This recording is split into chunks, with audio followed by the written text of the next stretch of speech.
ଲଙ୍କାପତି ରାବଣ ପୁରା ପୃଥିବୀ ପୃଷ୍ଠ ଉପରେ କେତେ ବର୍ଷ ପର୍ଯ୍ୟନ୍ତ ରାଜୁତି କରିଥିଲା।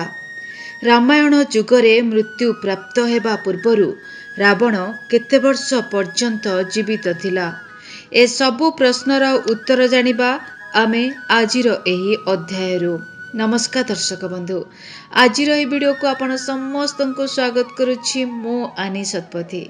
ଦର୍ଶକ ବନ୍ଧୁ, ଭିଡ଼ିଓଟିକୁ ଆରମ୍ଭ କରିବା ପୂର୍ବରୁ ରାବଣ ସମ୍ପର୍କରେ ଅନେକ କିଛି ରୋଚକ କାହାଣୀମାନ ଜାଣିବା ପୂର୍ବରୁ ଆପଣ ସମସ୍ତଙ୍କୁ ଅନୁରୋଧ କରୁଛି, ଯଦି ଆପଣମାନେ ଏପର୍ଯ୍ୟନ୍ତ ଆମର ଚ୍ୟାନେଲକୁ ସବସ୍କ୍ରାଇବ୍ କରିନାହାନ୍ତି ତାହେଲେ ନିଶ୍ଚିନ୍ତ ଭାବରେ ସବସ୍କ୍ରାଇବ୍ କରନ୍ତୁ।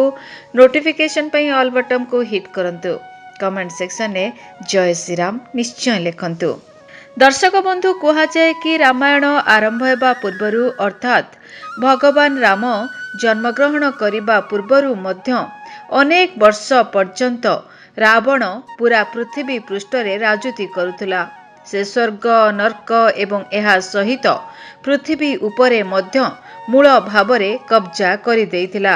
କିନ୍ତୁ ପ୍ରଶ୍ନ ଏହା ଉଠୁଛି କି ମୃତ୍ୟୁ ସମୟରେ ରାବଣର ଆୟୁଷ କେତେ ଥିଲା? ପ୍ରକୃତରେ ରାବଣର ବୟସ ସମ୍ପର୍କରେ କୌଣସି ମଧ୍ୟ ଗ୍ରନ୍ଥରେ କିଛି ମଧ୍ୟ ଉଲ୍ଲେଖ କରାଯାଇ ନାହିଁ। କିନ୍ତୁ ଯଦି ଆମେ ଭିନ୍ନ ଭିନ୍ନ ପୁରାଣରୁ ଏହା ସମ୍ପର୍କରେ ପଢ଼ିବା ତାହେଲେ ଏହା ସମ୍ପର୍କରେ ବିସ୍ତାର ଭାବରେ ଆମେ ଜାଣିପାରିବା। ସେ ରାବଣ ସଂହିତା ହେଉ କିମ୍ବା ଶିବ ପୁରାଣ, ସେଠାରେ ଆପଣମାନେ ରାବଣର ବୟସ ସମ୍ପର୍କରେ ସଠିକ୍ ଭାବରେ ବର୍ଣ୍ଣନା ପାଇପାରିବେ। କିନ୍ତୁ ଏଥିପାଇଁ ଆମକୁ ପୌରାଣିକ ସମୟର ଗଣନାକୁ ଭଲ ଭାବରେ ବୁଝିବାକୁ ପଡ଼ିବ। ଏଥିପାଇଁ ପୌରାଣିକ ଗଣିତଶାସ୍ତ୍ରକୁ ବୁଝିବାକୁ ପଡ଼ିବ। ତାହେଲେ ଆସନ୍ତୁ ଜାଣିବା କି ରାବଣର ବୟସ କେତେ ଥିଲା। ଏହାକୁ ବୁଝିବାକୁ ହେଲେ ଆମକୁ ସର୍ବପ୍ରଥମେ ଧୀରେ ଧୀରେ ଯିବାକୁ ପଡ଼ିବ। ତ୍ରେତୟା ଯୁଗ, ଯାହା 3600 ଦିବ୍ୟ ବର୍ଷର ଅଟେ। ଏକ ଦିବ୍ୟ ବର୍ଷ ସମାନ 360 ମାନବ ବର୍ଷ ସହିତ ସମାନ। ଏହି ହିସାବରେ ତ୍ରେତୟା ଯୁଗର ସମ୍ପୂର୍ଣ୍ଣ କାଳ ଆମର ସମୟ ଅନୁସାରେ 3600 ଗୁଣନ 360 ସମାନ 12,96,000 ମାନବ ବର୍ଷ ଅଟେ। କୁହାଯାଏ କି ରାବଣ ତ୍ରେତୟା ଯୁଗର ଅନ୍ତିମ ଚରଣ ସମୟରେ ଜନ୍ମ ହୋଇଥିଲା ଏବଂ ଶ୍ରୀରାମ ଅନ୍ତିମ ଚରଣର ଶେଷରେ। ତ୍ରେତୟା ଯୁଗରେ ମୋଟ 3 ଗୋଟି ଚରଣ ଥିଲା।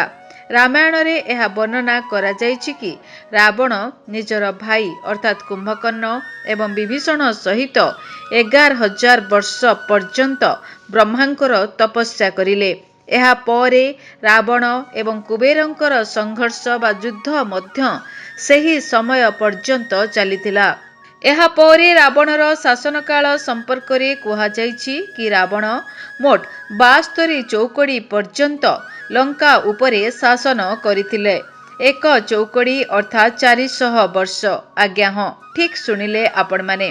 ଏହି ହିସାବରେ ଦେଖିଲେ ରାବଣ ମୋଟ 72 ଗୁଣନ 400 ସମାନ 28,800 ବର୍ଷ ପର୍ଯ୍ୟନ୍ତ ଲଙ୍କା ଉପରେ ଶାସନ କରିଥିଲେ।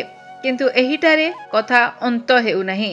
ରାବଣର ଶାସନକାଳ ଏବଂ ତପସ୍ୟାର ବର୍ଷକୁ ମିଶାଇ ଦେଲେ ମୋଟ 11,000 ଯୁକ୍ତ 28,800 ସମାନ 39,800 ବର୍ଷ ଅଟେ। ତ ଏହି ହିସାବରେ କୁହାଯାଇପାରିବ କି 51 ବର୍ଷର ବୟସରେ ପ୍ରଭୁ ଶ୍ରୀରାମଚନ୍ଦ୍ର 40,000 ବର୍ଷର ରାବଣକୁ ବଧ କରିଥିଲେ। ତ ଏବେ ଯଦି କେହି ଆପଣଙ୍କୁ କେବେ ପଚାରନ୍ତି ରାବଣର ଆୟୁଷ କେତେ ଥିଲା ଯେତେବେଳେ ସେ ବୀରଗତିକୁ ପ୍ରାପ୍ତ ହେଲା, ଅର୍ଥାତ୍ ଭଗବାନ ଶ୍ରୀରାମଙ୍କ ଦ୍ୱାରା ସେ ମୃତ୍ୟୁବରଣ କଲା, ତ ଆପଣ ନିଶ୍ଚିନ୍ତ ଭାବରେ କହିବେ କି ରାବଣ ମୋଟ 72 ଚୌକଡ଼ି ପର୍ଯ୍ୟନ୍ତ ଶାସନ କରିଥିଲା। ଏହା ଛଡ଼ା ସେ ସ୍ୱର୍ଗକୁ ମଧ୍ୟ ଜିତିଥିଲା। ଏହା ସହିତ ସେ ଅନେକ ରାଜାଙ୍କର ବଧ ମଧ୍ୟ କରିଥିଲେ, ବ୍ରହ୍ମାଙ୍କର ତପସ୍ୟା ମଧ୍ୟ କରିଲେ। ଏହି ହିସାବରେ ବର୍ଷ କଥା ଯଦି ଆମେ ଆଲୋଚନା କରିବା ତାହେଲେ ଆପଣମାନେ ଏହାକୁ 40,000 ମାନବ ବର୍ଷ ମଧ୍ୟ କହିପାରିବେ। ରାବଣ ଯିଏ ପୁଲସ୍ତ୍ୟ ଗୋତ୍ରର ଥିଲେ। ତ ଦର୍ଶକ ବନ୍ଧୁ, ଏବେ ରାବଣର ଏହି ବୟସର ଗଣନା ସମ୍ପର୍କରେ ଆପଣମାନେ ଭଲ ଭାବରେ ବୁଝିପାରିଥିବେ। ଆଶା କରୁଛି ଆପଣମାନଙ୍କୁ ଭିଡ଼ିଓଟି ନିଶ୍ଚୟ ଭଲ ଲାଗିଥିବ। ଭିଡ଼ିଓଟି ଭଲ ଲାଗିଥିଲେ ଆପଣମାନେ ଏହାକୁ ଲାଇକ୍ କରନ୍ତୁ, ଅନ୍ୟମାନଙ୍କ ସହିତ ସେୟାର ମଧ୍ୟ କରନ୍ତୁ। ଜୟ ଶ୍ରୀରାମ।